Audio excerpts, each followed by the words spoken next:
Class fourth Hindi chapter 4।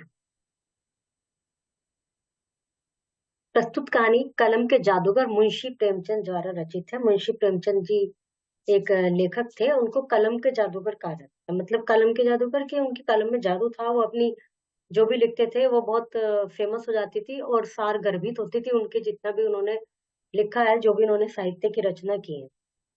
और इसमें ईद के विषय में बताया गया है। ईद के समय की एक घटना का वर्णन है। रमजान के पूरे 30 रोजों के बाद आज ईद आई है। 30 रोजे होते हैं, मतलब पूरे महीने का व्रत रखते हैं, फास्टिंग होती है। मुस्लिम्स का त्योहार है, सभी को पता होगा। उसके बाद ईद आती है। कितना मनोहर, कितना सुहावना प्रभात है। प्रभात मतलब सुबह। वृक्षों पर अजीब हरियाली है, खेतों में अजीब रौनक है, आसमान पर अजीब लालिमा है। आज का सूर्य देखो कितना प्यारा और कितना शीतल, मानो संसार को ईद की बधाई दे रहा हो। गांव में कितनी हलचल है। ईदगाह जाने की तैयारी हो रही है। ईदगाह पर मेला लगता है, तो वहां जाने की तैयारी कर रहे हैं सभी बच्चे वगैरह। बच्चे, बड़े बच्चे पेरेंट्स के साथ ही जाते हैं। तो वहां की तैयारियां चल रही हैं और इतनी सुंदर, मतलब प्रकृति भी आज इतनी खूबसूरत हो रही है कि ऐसा लग रहा है कि वो भी ईद की बधाई दे रही है। लड़के सबसे ज्यादा प्रसन्न है, बार बार जेब से खजाना निकाल कर गिनते हैं, मतलब पैसे। महमूद गिनता है, 1 2 10 12 पैसे। और ये जिस समय की कहानी लिखी हुई है, जिस समय मुंशी प्रेमचंद साहित्यकार थे, तो उस समय पैसे ही चलते थे। एक आना, मतलब एक एक का पैसा। जैसे अभी 1 रुपया भी नहीं चलता अब तो, लेकिन उस समय 1 पैसा भी चलता था। तो 1 पैसा, 2 पैसे, इस तरह से वो गिन रहा है, तो 12 पैसे है उसके पास। मोहसिन के पास 15 पैसे हैं। इन्हीं अनगिनत पैसों से अनगिनत चीजें लाएंगे। एक एक पैसे में चीजें आ जाती थी, तब 2 पैसे 1 पैसे में सब कुछ आ जाता था। तो इसलिए खुश है।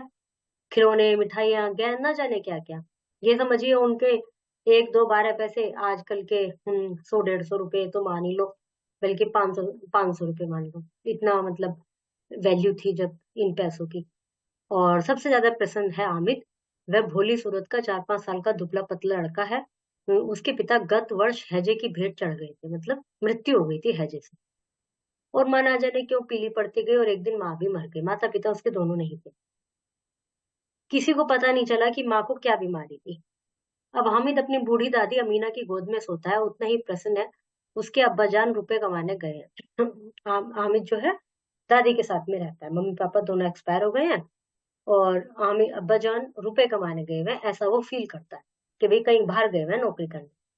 अम्मी जान अल्लाह मियाँ के घर से उनके लिए बहुत अच्छी अच्छी चीजें लेने गई है, मम्मी मतलब।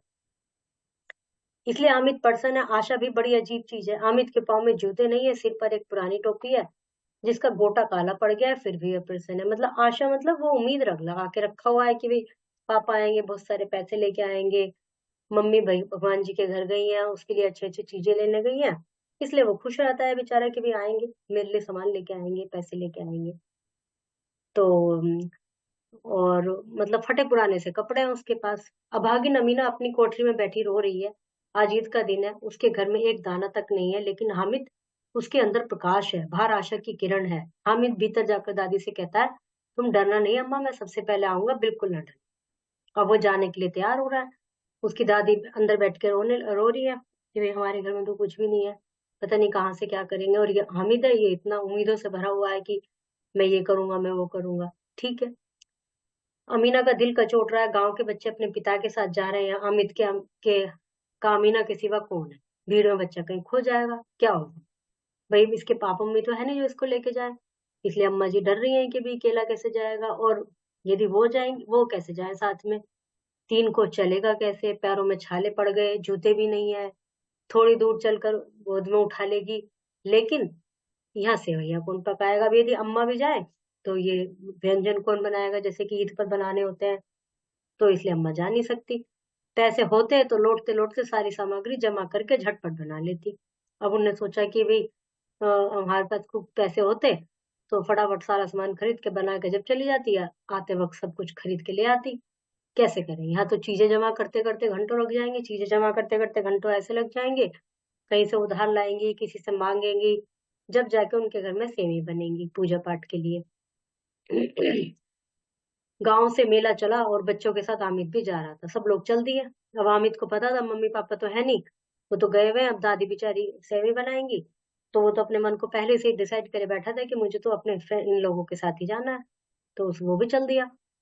शहर का दामन आ गया, सड़क के दोनों ओर अमीरों के बगीचे थे, बड़ी बड़ी इमारतें, अदालत, कॉलेज, क्लब, घर आदि दिखाई देने लगे, जो भी अच्छी अच्छी बिल्डिंग बनी हुई थी। हलवाइयों की दुकानें मिठाइयों से सजी हुई थी। बस्ती घनी होने लगी। ईदगाह जाने वालों की टोलियां नजर आने लगी। एक से एक भड़कीले वस्त्र पहने हुए सहसा ईदगाह नजर आ गई। मतलब बड़े सुंदर सुंदर कपड़े पहन के सब लोग जा रहे हैं। फिर ईदगाह जो जगह है वो दिख गई। एक से एक, नजर आया, लाखों सिर एक साथ सजदे में झुक जाते हैं, जैसे ऐसे सर झुकाते हैं ना, तो वहां पूजा करता है। फिर सबके सब एक साथ खड़े हो जाते हैं ऐसे सीधे। नमाज खत्म हो गई, लोग आपस में गले मिल रहे हैं, जैसे कहते हैं ना हम लोग, होली मुबारक, होली में गले मिलते हैं, ऐसे वो ईद मुबारक ऐसे गले मिलते हैं। मिठाई और खिलौनों की दुकानों पर धावा होता है। मतलब सब बच्चे पूजा पाठ के बाद खरीदने आ जाते हैं सामान। हामिद दूर खड़ा है, उसके पास केवल 3 पैसे हैं। मोहसिन भिश्ती खरीदता है, उसके मिट्टी के खिलौने होते हैं, अब तो बहुत ही कम दिखते हैं, लेकिन कहीं कहीं दिख जाते हैं अभी भी। महमूद सिपाही मिट्टी का सिपाही खरीद लेता है। नूरे वकील वकील खरीदता है। और सम्मी धोबन धोबन खरीदता है वो। हामिद खिलौनों को ललचाए निगाहों से देखता है। वह अपने आप को समझाता है, मिट्टी के तो हैं, गिरेंगे टूट जाएंगे, मैं नहीं ले रहा ऐसी चीजें। फिर मिठाइयों की दुकान आती है, किसी ने रेवड़ी ली, किसी ने गुलाब जामुन, किसी ने सोहन हलवा। मोहसिन कहता है, हामिद रेवड़ी ले ले, कितनी खुशबूदार है। हामिद ने कहा, रखे रहो, क्या मेरे पास पैसे नहीं है? मोहसिन, उसका एक दोस्त, उससे कहता है, ले भाई रेवड़ी ले ले। उसने कहा, ठीक है, मेरे पास पैसे हैं, मैं ले लूंगा। सम्मी बोला, 3 ही तो पैसे हैं, 3 पैसे में क्या क्या लेगा? मिठाई के बाद सब लोहे की दुकान आ जाती है। जैसे दुकान लगी रहती है ना, नौचंदी आपने देखी होगी, नौचंदी में सब तरह की दुकानें होती है। तो वहां पर चिमटे रखे हुए थे, चिमटे जिनसे रोटी पकड़ती है मम्मी। हामिद को ख्याल आता है कि दादी के पास चिमटा नहीं है, वो तवे से रोटियां उतारती है तो हाथ जल जाता है। अगर वे चिमटा लेकर दादी को दे दे तो कितनी प्रसन्न होगी। अब मतलब सब बच्चे इतनी अच्छी अच्छी चीजें खरीद रहे हैं, लेकिन उसका मन जो है कहीं किसी के लिए नहीं ललचाया। उसके दिमाग में आया तो चिमटा खरीदने का आया। कितना थॉटफुल चाइल्ड होगा वो अपनी दादी के लिए। फिर उनकी उंगलियां कभी नहीं जलेंगी। दादी अम्मा चिमटा देखते ही दौड़कर मेरे हाथ से ले लेंगी, कहेंगी, मेरा बच्चा अम्मा के लिए चिमटा लाया है, हजारों दुआएं देंगी। फिर पड़ोस की औरतों को दिखाएंगी, सारे गांव में चर्चा होने लगेगी, हामिद चिमटा लाया है, हामिद चिमटा लाया, हामिद कितना अच्छा लड़का है। बड़ों की दुआएं अल्लाह के दरबार में पहुंचती हैं और तुरंत सुनी जाती है। मतलब ऐसा उसने सुन रखा था कि बड़े हमें आशीर्वाद देंगे, दुआ देंगे, तो भगवान भी हमें आशीर्वाद देगा, दुआ देंगे। तो फिर उसने पूछ लिया, यह चिमटा कितने का है? 6 पैसे। कीमत सुनकर हामिद का दिल बैठने लगा। उसके पास कितने पैसे थे? 3 पैसे। ठीक ठीक 5 पैसे लगेंगे। उसने कहा, भाई 5 पैसे में दे दूंगा, उससे ज्यादा कुछ नहीं होने का। लेना है तो ले लो, नहीं तो चलते बनो, दुकानदार ने कहा। तो दुकानदार हामिद का ने कलेजा मजबूत करके कहा, 3 पैसे लोगे? उसे डर तो लग रहा था कि भाई दुकानदार डांट देगा कि क्या बिल्कुल ही आधे करा रहा है रेट। फिर भी उसने कह दिया कि 3 पैसे लोगे।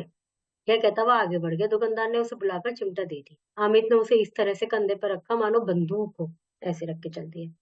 शान से करता हुआ संगियों के साथ आया, दोस्तों के। दोस्तों ने मजाक किया, तो यह चिमटा क्यों लाया पागल, इसका क्या करेगा? वह घर आने पर अमीना हामिद की आवाज सुनते ही दौड़ी। फिर घर आ गया। दादी को आवाज आ गई कि शायद बच्चे आ गए, वो भी आ गया। वो एकदम भागी बेचारी, उसे गोद में उठाकर प्यार करने लगी। सहसा उसके हाथ में चिमटा दिखा। ये चिमटा कहाँ से लाया है? मैंने मोल लिया है। क्या पैसे में? मतलब कितने पैसे में? 3 पैसे दिए हैं। अमीना ने छाती पीट ली, कैसा बेसमझ लड़का है कि दोपहर हुई, ना कुछ खाया ना पिया, और लाया भी क्या? चिमटा। भाई सुबह से गया तो भूखा है, तूने कुछ खाया पिया तो है नहीं मेले में। 3 पैसे थे, उससे चिमटा ले आया। सारे मेले में तुझे और कोई चीज नहीं मिली जो लोहे का चिमटा उठा लाया? हामिद ने अपराधी भाव से कहा, तुम्हारी उंगलियां तवे से जल जाती थी, इसलिए मैंने इसे ले लिया है। तो ये सुनकर उसकी दादी को लगा, तो उसने कहा कि भी तुम्हारी उंगलियां जल जाती थी इसलिए मैं ले आया इसे। बूढ़ी अमीना का क्रोध तुरंत स्नेह में बदल गया। यह मूक स्नेह था। उसे लगा कि भी बच्चा मेरे लिए कितना कर रहा है, रस और स्वाद भरा, बच्चे में कितना त्याग, कितनी सद्भावना, कितना विवेक है। दूसरों को खिलौने लेते, मिठाई खाते देखकर इसका मन कितना ललचाया होगा, लेकिन तब भी उसने अपनी दादी का ख्याल करते हुए चिमटा लिया। वहां भी अपनी बूढ़ी दादी की याद बनी रही। अमीना का मन गदगद हो गया। आंचल फैलाए हामिद को दुआएं देती जाती और आंसू की बड़ी बड़ी बूंदें गिरती जाती।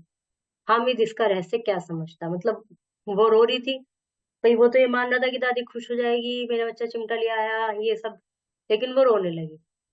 पर हामिद को ये चीज समझ में नहीं आया कि दादी रो क्यों रही है। वर्ड मीनिंग, क्वेश्चन आंसर, किसने किससे कहा, और इसमें टिक लगाना है। ईद कितने रोजों के बाद आती है? 30। अमीना थी, अमीना कौन थी? हामिद की दादी। कितने पैसे थे? 3। हामिद ने मेले में से क्या खरीदा? चिमटा। दिए गए संयुक्त वर्णों के प्रयोग से दो शब्द और लिखिए, जैसे प्याला, प्यासा, प्यारा, इस तरह से। प्रसन्न, अन्न, सन, ऐसे लिखने हैं और इनके वचन बदलने हैं। चिंता, चिंताएं, टोलियां, उंगलियां, आवाजें, चीजें, कथाएं, घड़ियां, चिमटे, विलोम शब्द, चतुर, मूर्ख, खुशबू, बदबू, निराशा, आशा, क्रोध, प्यार, ताकतवर, कमजोर, बूढ़ा, जवान। मुंशी प्रेमचंद को कलम का जादूगर क्यों कहा जाता है? इस विषय में लिखिए।